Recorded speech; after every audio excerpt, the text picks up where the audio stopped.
we guide you through how to send money to yourself on Zelle.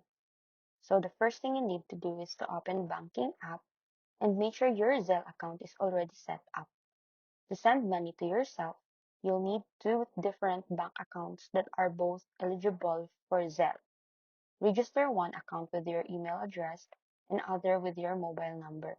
Next, log into the first bank account, tap Send Money with Zelle, enter the email or phone number linked to your second bank account, and type the amount you want to transfer. Review the details carefully, then tap Send.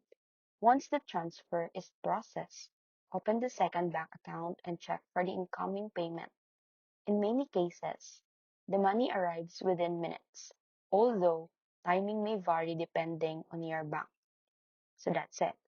You've successfully sent money to yourself using Zelle.